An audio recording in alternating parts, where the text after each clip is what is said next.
ارسلها لكم مباشره. اشكركم. اوكي مستر جون.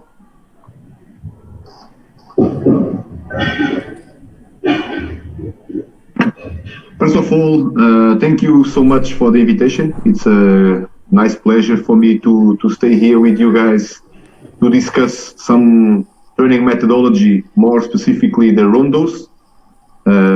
It's unfortunately, because of the times we are now, it's impossible to be there, but I wish to be in Qatar and to be in your presence and to talk with you personally. But yeah, it's the times we have and the times we need to adapt. And so we are trying to be the most interactive possible to explain my point of view about this kind of exercises, the Rondos.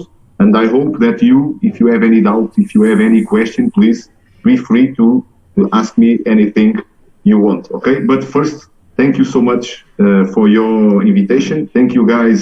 It's plenty of people here and it's very rewarding for us to be so many people here, so many coaches here to discuss these ideas, and for me it's very rewarding. Thank you so much.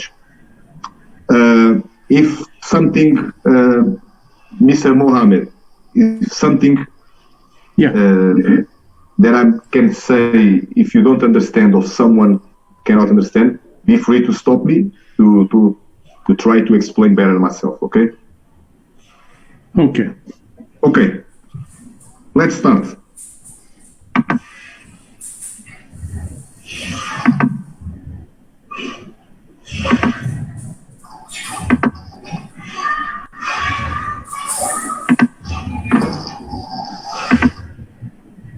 So,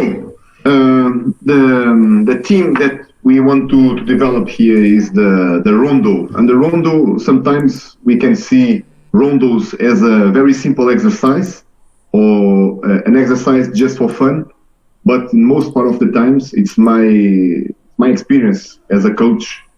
I used to use Rondos to train everything I want to train. And I will explain during this presentation and during our Q&A after the presentation, I explain why, how, and when I apply. So, but in terms of resume, my presentation will be, in the first point, my self-presentation, who I am, what I did in the past, what is my background, and I will try to explain you this in a simple way. Second, I will tell you my point of view about the way of playing or game idea, about what I believe it's the game idea and way of playing in terms of the relation between game idea and the Rondos. I will tell you about my principles of play. I will explain the training methodology, and then I will talk about Rondos specifically. So, my name is Joao Tralhao. It's not easy to spell, I can imagine, but I'm a Portuguese coach. I started my coaching career 20 years ago with the younger ages, with the young boys.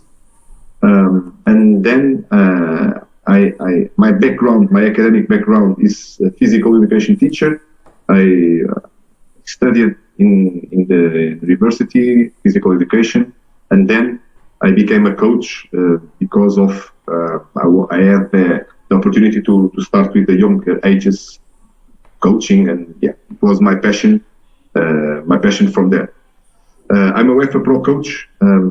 I took my license, the UEFA and UEFA Pro, in Wales, and I was coaching as Sport Lisboa Benfica in Portugal at all age groups. I started in under 10, and I became the under 23 coach, head coach. From the start till the end, I became as well the first team assistant manager. I became seven or 8 seasons under 19 head coach. I achieved two times the UEFA Youth League finals, Champions League for under 19, and then I met a very good friend of mine, the guy I like a lot as a person and as a coach, Thierry Henry. I met him in UEFA Pro license in Wales, and when he became the AS Monaco in France first team manager, he invited me to be his assistant coach, and I left Benfica to go with him, and it was really rewarding experience not only because of him, because it's a top coach, top friend, Thierry Henry, but of course because of the club as well. And now, from then, I'm the head coach of União Vilafranquense. It's a team in Portugal. They are competing for the second league, and then senior level, I'm the head coach.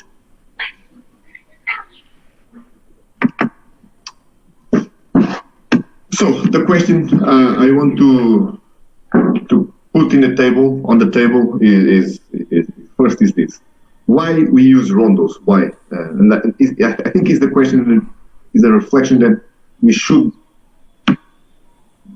make for ourselves. Why we use rondos? Just for fun? Just for fulfill the session? Or we use rondos with a purpose, with an objective? So this is the first question I want to ask you and for you to think. Second one is what we should practice in rondos. What kind of content, what kind of actions we should practice in rondos. What is possible and what is not possible. And then after this, how we build our rondos. I'm the kind of manager, I used to build my exercises. I don't copy any exercises from other coaches. I used to build my own exercises. And the question is how we build our rondos to work what we want. And then the next question, the next question is when we apply rondos. Every day, just some days, and this kind of questions. I hope at the end we are more capable to answer this question. The thing I believe it's the most important thing before we talk about rondos is I believe that any coaches in any environment, we should have first our game idea, what we want for our team to do, how we want our team to play. Because there are so many styles and so many possible styles like counter-attack, like possession, like having the ball, not having the ball, control the game, not control the game with the ball. So there are several styles we can choose, but I believe, and this is my conviction, that we should have our game idea model to practice and to develop, based on principles, of course. And then we cannot have the game idea if we don't have the right methodology to work, to play under this idea. So I believe this kind of connection between the game idea and the methodology, it's a tactical periodization, and it's not the subject, but we can discuss a little bit of that. But the kind of methodology and the game idea should be in the perfect connection. So just a little touch about this in terms of methodology. I used to divide the game in 4 phases on defensive and offensive processes, attacking the first build-up, second preparation, the third creation, fourth finish in 4 phases. Depending on the ball zone, we define the phases. So after that, in defending the same, but I used to split the pitch in 5 channels as well. And in total, we have 20 zones, and I will explain you after why I'm telling you this. Because just a little touch, because it's different when we have the ball in the first phase of build-up and when we have the ball in the 4th phase in finishing. It's different behaviors, different actions we should have to be successful. Just to give a touch, for every phase, we have what you want in terms of way of playing, what we want to do, what we should do to be in the same way. Everyone talk the same language. What we should do. We have everything divided in phases and actions for phases. And to structure this idea, we split in 3 kind of principles. The macro principles, it's the identity, the major guidelines of our identity, how we want to play. The principles. And these principles are the interactions between all the sectors and all individuals in the game, and the sub-principles are the details. Okay, when, why, what you should do, everything connected with the details. And for every phase, we have all the principles linked with every phase, with the ball, without the ball, with the ball covered or with the ball uncovered, transitions and everything, principles and sub-principles. So to give you as well a small idea what we want for our team to play or my team to play. This is an example, of course, in terms of pressing and defensive organization. The major principle for us and for myself is to find the pressing opportunities, not pressing zones, but pressing opportunities. When we should press, when we should not press. Pressing opportunities for us, it's a principle that we want to develop when we are defending. So cover the ball, protect creation passes, to not allow break line with passes on the opponent, invite to play for pressured zones, overload the ball zone, at least 3 players around the ball keeper, line compactness, and of course the body angles, depending on if the ball is covered or uncovered. Just a small video to show you how we want to press, like this kind of behaviors. Okay, pressing, no, don't give any chance for the opponent to have the ball or more control on the game. Okay, this kind of behaviors we want for our teams. So we lose the ball and we want to press, overload the ball keeper, quick reaction, speed, intensity, quick reaction when we lose the ball. So this kind of movements should be intensive to not allow the opponent to have control on the match. So again, just the neighbor, we are the red ones, of course. So pressure, don't give them the control, pressure in small spaces, okay, for the opponent not having the control. So in terms of offensive, the major principles are control the tempo, have the ball, line passes always in diamond shape, to have line passes secure, just not only left or right or in the middle, but as well on front. We should be in diamond every time in the game, create space and to open spaces to have the time and space to have the ball, find the creation passes, because I used to divide 2 kind of passes. One pass is the possession pass to just beside of me or to back pass, but creation passes is the passes who break a line, the passes who can break a line of the opponent line. So the ball progression, we should progress with the ball, with the dribble or with pass. Always the third man involvement, always to have more line passes and try to find the free man to progress with the ball. So just small examples in small spaces. Είσαι και παίξει ως δεξιός back. Combinations between the players. We want to have control the ball with the ball, always with a diamond shape. Always diamond shape. Even when we are pressed. Control with the ball, find to break a line. This is our way of playing.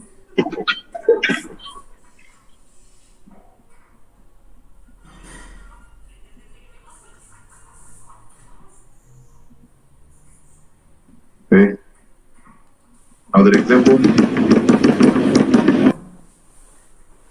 Look at the diamonds always.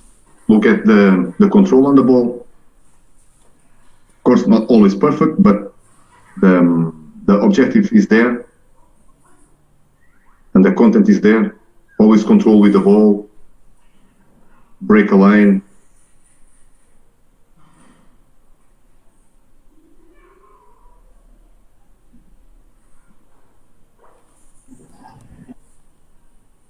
Diamond again, control on the ball.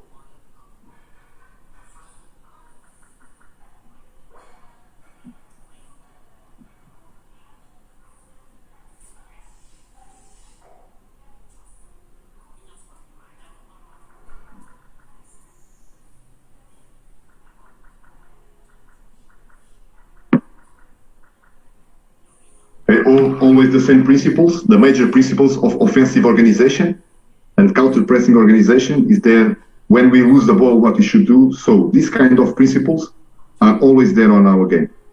So this just for you to give you a touch about how I achieve the rondos, how I achieve the exercise. First, we have a game idea based on principles, based on what we want, how we want to play. The same session, break a line, then of course, yeah, this is talent. You know this boy, João Felix, yeah, talent, pure talent. Okay, this example how we want to play. So, and after that, we built our training methodology with session category, exercise category, exercise profile. Yes, please. Mr. Joao, give me 5 minutes to Arabic summary, okay? Yes, please. Sorry. I'm going, sorry. Okay, no problem. في البداية كباتن هو اتكلم على إنه الجزء الأولاني الخاص بالتعريف بنفسه، إنه درب العديد من الفرق خاصة في الفئات السنية في بنفيكا ثم موناكو ثم الفريق الحالي، ثم اتكلم إنه ما قبل الروندو إنه طريقة أو أفكار المدرب الخاصة به، الجيم ايديا أو الجيم موديل، لابد إنه المدرب يمتلك أفكار خاصة به ومنهجية خاصة به. ثم إنه الروندو وضع أسئلة خاصة بالروندو، ليه إحنا بنستخدم الروندو وإزاي إن إحنا ندرب على الروندو وإزاي إحنا نبني تدريبات الروندو ونضعها فين. وهو بالنسبة له البعض، هو قال إنه البعض بيرى إن تدريبات الروندو سهلة وإن هي فور فان، لكنه هو يقدر يدرب من خلال الروندو أي شيء هو محتاجه. الجزء الثاني إنه اتكلم على المراحل الرئيسية في الهجوم والدفاع، قسم 4 مراحل، ثم تناول الجيم ايديا الخاص به في الهجوم، افكاره هو في الهجوم وفي الدفاع، وجاب نماذج من الفرق اللي بيدربها. اتكلم على الهجوم في مراحل الدفاع، الهاي بريشر، الضغط العالي، زي ما يكونش فيه فرصه للمنافس انه يمتلك او يستحوذ، يكون في حيازه للكره. وفي النواحي الهجوميه اتكلم على المبادئ الرئيسيه، واعطى نموذج للبوزيشن ازاي بيبني من الخلف ويكون عنده حيازه على الكره. هو بيتكلم انه في الاخير هو عاوز يوصل انه يبقى فيه افكار للمدرب، وانه استخدامه للروندو لتحقيق كيف يريد ان يلعب. هو عاوز الفرقه بتاعته تلعب ازاي، وبالتالي هيقدر يصمم الروندو بالشكل ده. اوكي، go on. Okay, sorry, you can stop me anytime. Please stop me. Okay. So, in terms of methodology, we listen how we defend our way of playing. We have an idea, and then we should have the right training methodology to play under this kind of fight. So we have our session categories in terms of what we want to develop, in terms of sectors, in terms of team, in terms of individuals, in terms of every kind of dimension, physiological, technical, tactical, blah, blah, blah. We have our exercise categories. So we split in, I think it's 10 categories, but recovery exercises, specific warm-ups, specific physiological circuits, progressive specific passing drill, blah, blah, general specific rondos. It's a kind of exercise we used to use in our methodology. And then we have the exercise profile. So we have this idea to integrate all the dimensions in the same exercise. We practice the tactical, the technical, the physiological, and the mental. Everything is connected in one single exercise. We try to recreate the real game scenarios. In all exercises, we try to have direction, a ball or a line or something like that, opposition, always opposition, and the transition phase. So when we lose the ball, what we should do. When we regain the ball, what we should do. And simple rules, So, but what we are talking here is about the, we are talking about specific rondos or general rondos. We are talking about rondos. This is our objective in this presentation. So for us, we have different type of rondos. We have the general rondos, that kind of rondos for fun. We used to practice just for fun in the beginning of the session or in the end or sometimes in the recovery sessions, but for fun. We know what we are talking. 3 in the middle, 2 in the middle, 1 touch, no specificity at all in the exercise.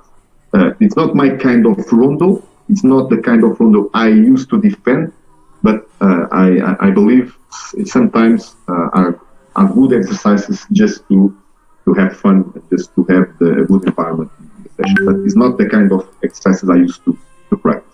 And then there are the specific rondos linked with our idea, how we want to play. And in specific rondos, we used to split 2 types of rondos. The micro rondos, smaller connections, in maximum 2 defenders, and the macro rondos, larger connections and larger spaces with 3 or more defenders. There are 2 types of specific rondos, the micro and the macro, and I will explain you after.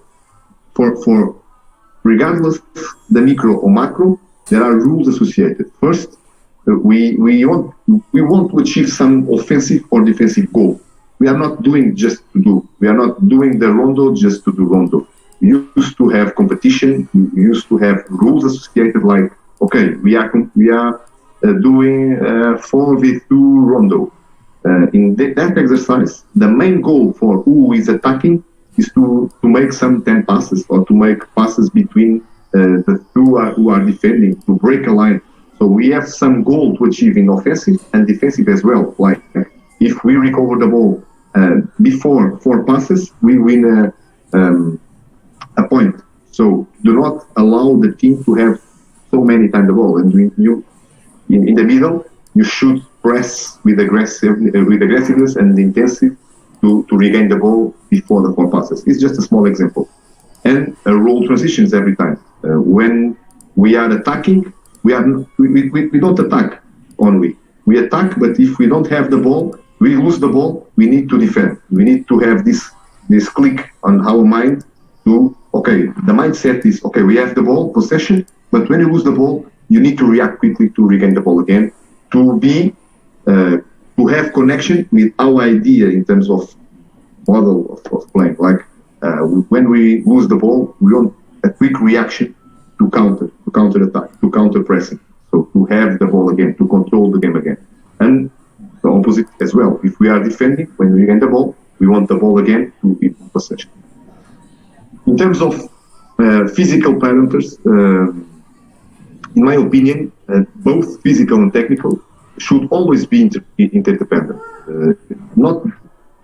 We should not have technical objectives without physical parameters involved, or the opposite the same. We should not have physical objectives to achieve and do not have technical content to develop.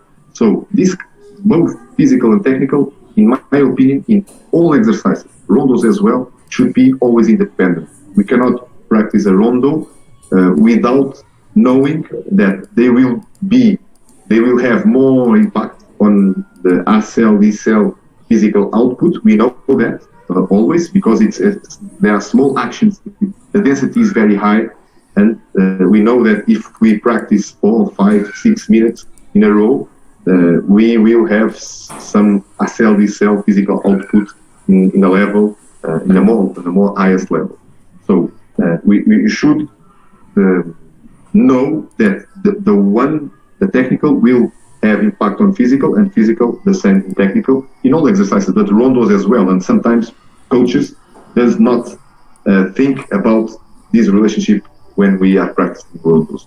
In terms of specific rondos, of course, if we do in the right intensity, I like to practice all exercises, rondos as well, always with the high intensity possible, not that kind of intensity to fun or just to practice. It's always intensity with the ball and without the ball. We know that we can achieve, in terms of heart rate maximum percentage, we can achieve above always 85%. So in terms of duration for me, the duration of exercises for me depends on the capacity to maintain the maximum intensity. If we plan for 3 minutes, but after 2 minutes they are very tired and they cannot practice in the maximum intensity, I prefer to stop in the 2 minutes, even if I planned to be 3, but I prefer every time to have the duration to allow them and to have capacity to maintain the maximum intensity than to be stick to the plan.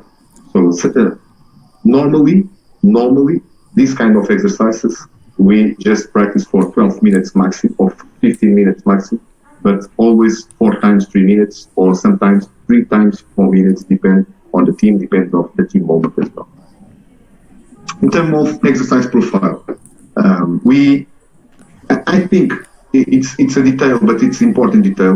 When we have floater in or floater in the sideline, there are different objectives to achieve. When we have sideline floaters, we have a more efficiency with the width. They can play with more width in terms of efficiency. They have more line passes outside, and we use the width with more efficiency. In terms of defensive approach, when we play with the sideline floaters, I think it's normally to have the compactness in terms of who are defending. They try to compact more than go 1v1 situation. They compact more the middle, and this is a behavior, not natural behavior when we have sideline floaters. When we have floaters in terms of attacking, we use the break line behaviors, try to put the ball in the middle to go in and then go out. And when we are defending, when the players who are defending, they have the natural behavior to stop the middle, to stop the floater in, to not allow him to have the ball, and the ball goes circulate outside. No floater. Of course, we have 1v1 situations. Pressing 1v1, it's good for some exercises, not good for all, but we know that we have no floaters. 1v1 situations are more about to happen. And then we can have, in terms of exercise profile, the rondos, we can have transition from zone to zone.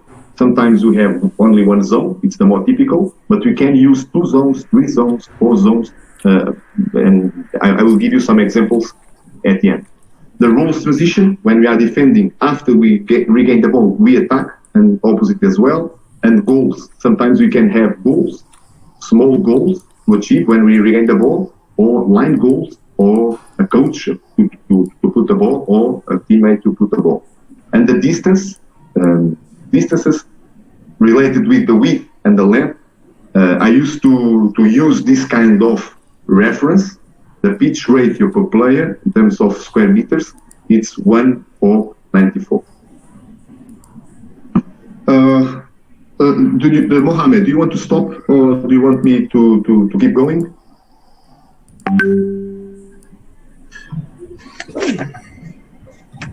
Yeah, I will move on. So Okay. the major advantages for me to use rondos, it's the first one, it's a more specific actions density. So we can use some principles in rondos and repeat it so many times in 1 minute that we will have more actions per minute. Like, I can give you an example.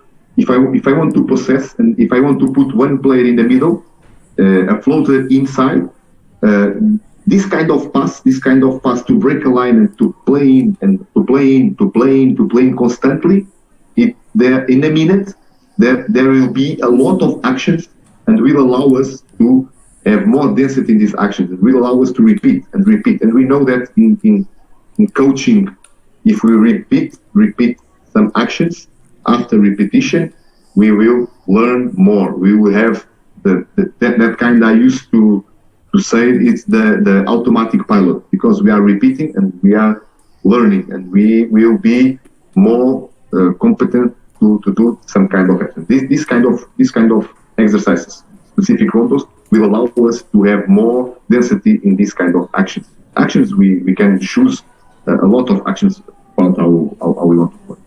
In terms of decision-making quality, there are, for me, four phases: the selection, the kind of decision we want to select. We have no time and we need to select quickly. The speed of selection needs to be higher. In terms of execution, we need to execute quick and we need to execute well and quick. The speed will increase. And the timing, when we should play the ball, when we should stay with the ball. So the timing is very important as well. And of course, speed of selection, the speed of execution, and the speed to understand the timing to put the ball, because the space is so small. We don't have so many time to think and so many time to execute. In terms of technical quality, of course, the number of ball contacts is very high, and it is good to have more control on the ball, more technical with the left and the right foot, technical in pass, in reception, to recept the ball. So we have more ball contacts will impact a lot of our technical outputs in terms of right, left foot, the reception, of course, the passing. Body angles, how we should move, how we should have our angles to have the ball. Sometimes we only have one touch to do. How we should have our body angle to direct the ball for the zone we want to direct. Ball control, ball mastery, passing efficiency, this kind of technical qualities, it's very important to develop in this kind of exercises, rondos. In terms of mental skills, the concentration, because if we look at the other ones, the decision making, the technical qualities, if we look at those kind of actions we should have and behaviors we should have in these exercises, we will automatically understand that the concentration should be higher. We should have high concentration levels to play these kind of exercises, and the transfer between these exercises to the match, to the game, it's huge. If we are concentrated on these exercises, in the game we'll be more concentrated, for sure, because we are learning these kind of skills, mental skills, and of course the competitive mentality. If we are doing just to do, it's not good. But if we put some competitive mentality on these exercises, we will develop as well the mentality of the team, of the squad. And of course, we can work, and the other one major advantage of these exercises, we can always work our game idea principles specifically. I will give you some example of exercises. And I don't want to explain all the exercises because I will give you these exercises. I will give you this document for you to explore and for you to. Excuse me, Joao? Yes, please. Okay. 5 minutes for Arabic summary, okay? Yes, sorry. Okay. هو تكلم على تدريبات الروندو اللي الجزء النظري اللي شرحه هيعطي هو بقى نماذج دلوقتي على النماذج تدريبيه تتكلم على الاجزاء الخاصه انه بيقسم هو من وجهه نظره الروندو الى عام وخاص. العام بالنسبه له الخاص بالمتعه فور فن اونلي، ما في خصوصيه 1 or 2 تاتش. الخاص ده اللي مرتبط بافكار المدرب او بنموذج اللعب بالجيم ايديا نفسه، وقسمه الى 2. الخاص يتقسم ل2، المايكرو والماكرو. المايكرو بس انه يكون فيه 2 مدافعين، والماكرو 3 مدافعين او اكثر. انه عنده اهداف دفاعيه او هجوميه، وانه اداء الروندو ليس فقط انه مجرد تدريبات روندو، لكن في اهداف دفاعيه واهداف هجوميه. عنده فكره انه عند فقد الكره اللحظات اللي بيتم فيها التحول. ثم تحدث انه الجزء البدني والفني الفيزيكال والتكنيكال الاثنين متداخلين في التدريبات.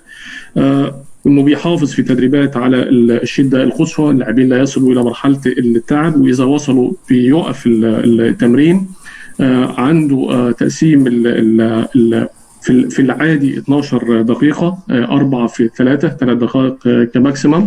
وأعطى مواصفات لتدريبات الروندو من حيث المساحة وعدد اللاعبين والأهداف وجودة اتخاذ القرار والكواليتي للتكنيك من خلال عدد اللمسات، ثم المنتال سكيلز، المهارات العقلية سواء كانت التركيز أو العقليات اللي فيها تنافس.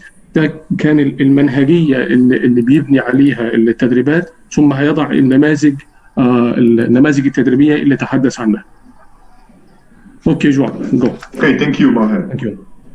I can give you some good examples, but Mohammed can explain to you that this document will be for you. I will give you this document. All of these exercises are exercises we applied this season in our team. This is our game plan, the session plan. So these are all exercises are our exercises, and I will give to you for you to explore and for you to know, for you to reflect on. So in the first exercise, thank you. I'll give you some example from different rondos in micro rondos and after macro rondos. These micro rondos are in the same. In the first one, we are competing 5 against 2, and here 4 against 2 because of the number of players we have at that time available. But the major objective is they are trying to regain the ball, and after a whistle from the coach, after a signal from the coach, they switch, and the players are in the middle. They need to sprint for the other one, and the objective is when they have the ball, they should make 10 passes to score, and when they regain the ball, they win one point.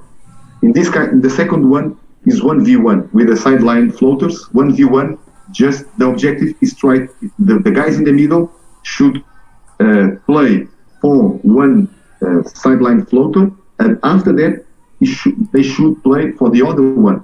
So when they play in the sequence for one green and after for the other green, they score 1 point. For what? For the player in the middle, try to find the best angle to receive the ball to make the direction for the other side. So this is 1v1 situation, and the third one with 3 zones, the same as the first. When they regain the ball, they move for the other space. They are always sprinting, not only for fun, but they're always sprinting and pressing and sprinting like the game. They don't regain the ball. They should sprint for the other zone. They should sprint for other zone, or to fulfill a space, or to press the ball again. To develop this kind of mental behavior, the click, the ship. They need to go one side and then other side, and if they don't regain the ball, they should move to other zone. And this one, the fourth one, the same with 2 zones, 2 spaces. First, with 12 meters or 10 meters, the largest space, 4v1 always. When they make 5 passes, they put the ball on the other side, and in the second repetition, they move for the second space with a smaller space, 10 for 9, and here they need to think quicker, they need to execute quicker, and to increase the difficulty. And the other one for V2 with rules transition. When they regain the ball, they have the ball. Who loses the ball goes in the middle, and the other one the same, but with zones. And the last one, the micro, 2 players in the middle, 4 players to try to make the possession, try to make some passes with 1 inside floater. But when the red ones regain the ball, they try to score with progression with the ball in those goals. They have 6 goals, 6 lines to progress, and when the blues loses the ball, they need to counter pressing, not allow the players to go through the middle, through the line. So they are only 4 players to defend 6 goals, 6 lines. Okay? They need to move, they need to react quickly, the same as we want the game. Examples of macro rondos, larger rondos. The first one with transitions. Okay, Joao, please. كباتن في تقسيماته لتدريبات الروندو تكلم عن العام والخاص، وفي الخاص الميكرو روندو قلنا انه بيكون 2 مدافعين فقط، ودي النماذج اللي وضعها. النموذج الاول من على اليسار كان هدفه الاساسي هو استعاده الكره، وهنا بيعمل المدافعين الاثنين مدافعين بيتغيروا على المربعات اللي موجوده، ثم 1 ضد 1 في محاوله انه ينقل الكره من الجهه الى الجهه الاخرى. النموذج الثالث 4 ضد 1 والكرة اللي بتنتقل وإنه يكون في زوايا تمرير، إزاي يكون في زوايا تمرير صحيحة للاعبين، ثم 4 ضد 1 وعدد من اللمسات ثم ينتقل إلى الجانب الآخر.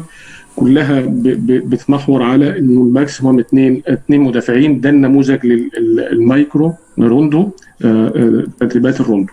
ويتنقل للماكرو روندو انه مدافعين او اكثر او 3 مدافعين، النموذج اللي هيجي. عفوا بس الكرة تنتقل ولا اللاعب بينتقل بين المربعات؟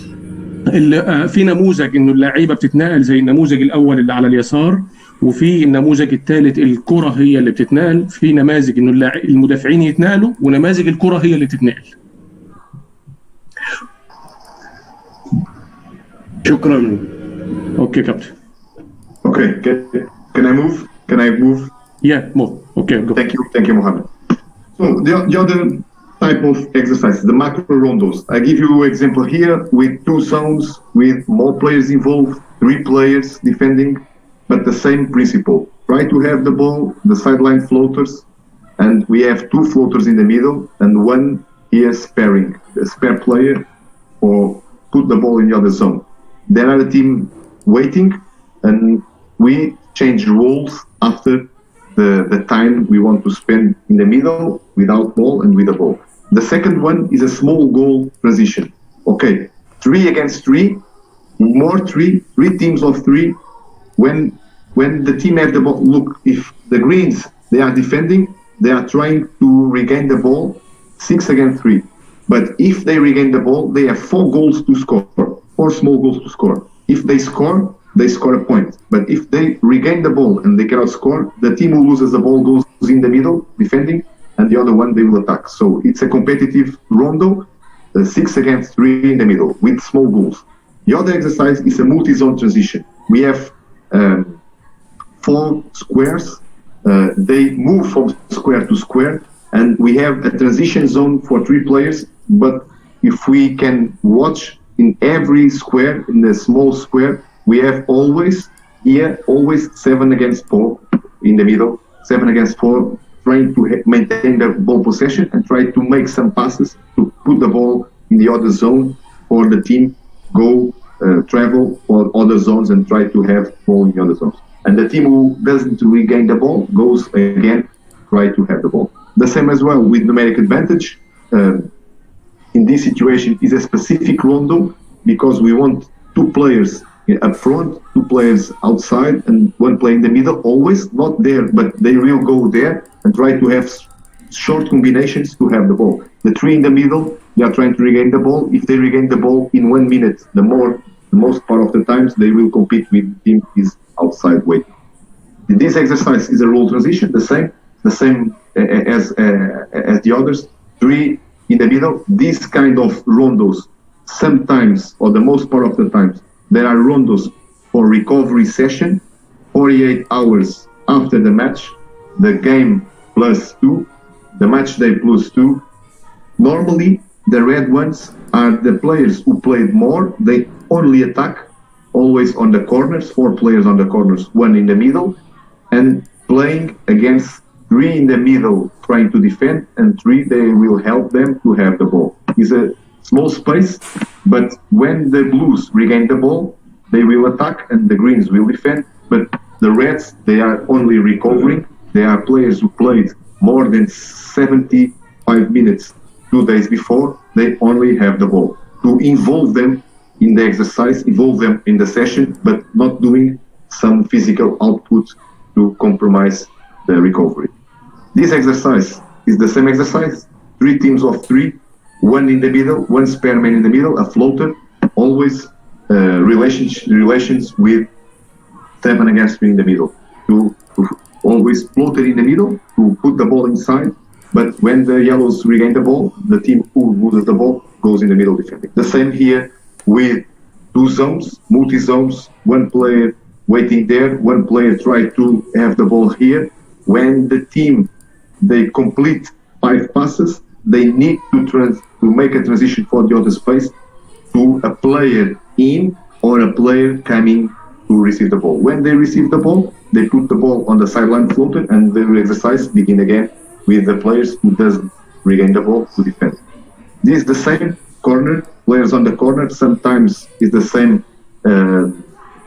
example I did here with players who are only recovering, they are outside, and here in this space there are 3 teams, but in the space always relations with 4 plus 2 players against 2, okay, 6 against 2, 2 waiting, but they are here to not allow the team to make the ball goes here without opposition in the middle. They need to break a line. The same here with different shape, and here the same with different shape.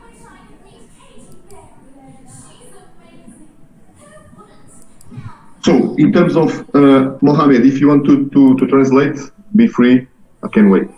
اوكي، النموذج الاخر ماكرو في تدريبات الروندوز الماكرو، تدريبات الروندوز الخاصه، مدافعين اكثر، 3 مدافعين، وانه الافكار الرئيسيه مرتبطه باستخدام المساندين وعمليات التحول، سواء كان من الدفاع للهجوم او التحولات الى استخدام تو زون، استخدام منطقتين. هو تكلم عن النموذج الاول، الصف الثاني تحت النموذج اللي على اليسار، الاحمر و3 الازرق و3 الاخضر، 5 ضد 3، وقال انه ده بيستخدمه بعد المباراه للاستشفاء، وانه في حاله انه الازرق بيستعيد الكره يبدا الاخضر يدخل للدفاع، ثم النماذج الاخرى الانتقال عدد اللمسات، ثم الانتقال الى الزون الاخر، وهكذا. دي الاشكال التدريبات اللي اعطاها. Okay, thank you, Mohammed. Okay. So, and in terms of when we should apply the rondos, in terms of week periodization, regardless the rondo type, if we have a normal week, for me normal week is a 5-day to prepare the match day. Here is the match day, Saturday, and we have 5 days to prepare the match. In my opinion, we should apply this kind of exercises, rondos, during the day, during those days. In the first day, the day -5, but for them who are recovering, micro rondos, small spaces, to make them more with intensity and make them to start the session with intensity, start the session with the right intensity for us to practice all the session. On Tuesday, the same. If I apply rondos, always micro rondos, to prepare the strength, specific strength and power we want to develop in terms of physical output, but in terms of technical, we want them to play with quickness. They need to play quick, they need to play with speed, they need to be agile, and they need to practice with the maximum speed possible to prepare what we want to prepare. And we know that we will have a lot of A-cell, D-cell situations, physical output situations, but we want this kind of parameters developed on these days, the match day -4. In the match day -3 on Wednesday, we used to use macro rondos, larger spaces, larger complexity, to prepare the day we want to develop the global organization. We want larger spaces, larger relations between the players, and this is the right day to apply macro rondos. On Thursday, the match day -2, I don't use to apply this kind of rondos, any one of them, neither macro, neither micro. I used to practice speed with larger spaces, and the macro and the micro rondos, they are not the best exercises for me to prepare this kind of physical output. And on Friday, general rondos, sometimes for fun, sometimes for not only fun, but to score goals or something like that, but general rondos are applied in the match day -1 here. When we have a week with too much on the week, of course, micro rondos, they are a little bit dangerous for the team to practice, because we will have match in 3 days, and it's not good for the recovery and not recovery, but we don't want to have so many ACL we know that when we practice larger exercises, even attacking, defensive organization, we know that we will have a lot of ACL and we don't want to increase with micro